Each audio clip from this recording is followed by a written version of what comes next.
Last summer, nearly 93% of container garden photos on Reddit featured at least one of these 8 flowers. 93%.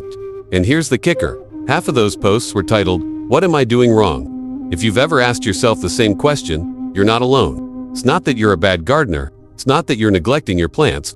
Some flowers look perfect at the garden center, but in pots, they turn into troublemakers. Stick around, and I'll show you what's going wrong and how to make your containers thrive.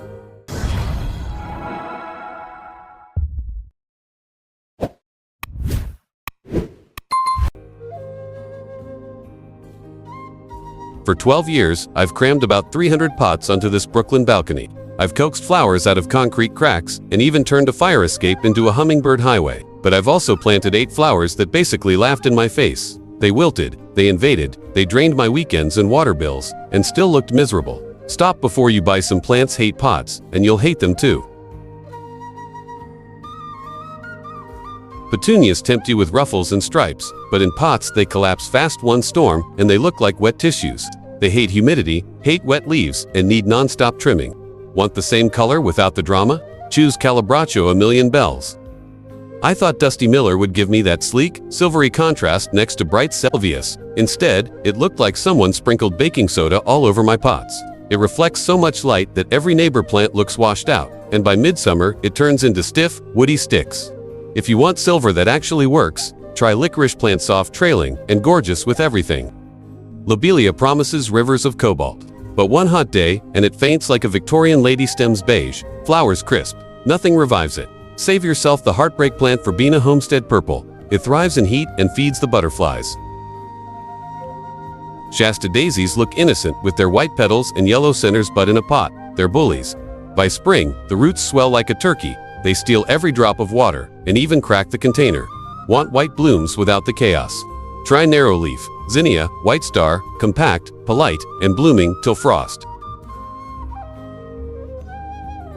Chinese lanterns look charming with their little orange sleeves, but don't be fooled. Their roots travel like subway lines. I planted one in a big clay pot, and by next summer, shoots were popping up 3 pots away. They're almost impossible to untangle. Admire them at the florist, just don't bring them onto your balcony. I wanted bee balm to draw pollinators, but in pots, it just bred mildew. The soil stays too damp, and powdery fungus spreads faster than you can say neem oil.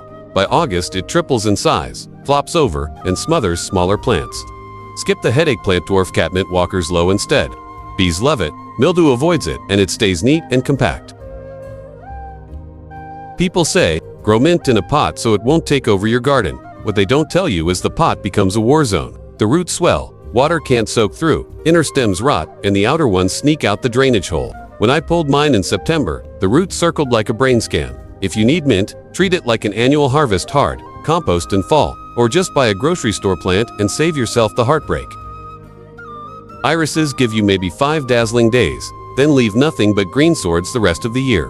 In a pot, that's wasted space. I kept hoping they'd bloom stronger the next season, but nope, same short show, while my neighbor's dwarf dahlia pumped flowers from June to Thanksgiving. Rule of thumb, if a perennial won't perform at least 6 weeks in a pot, it's not worth it. Swap irises for miniature Dahlili Stella de Oro. It reblooms all summer and thrives on neglect.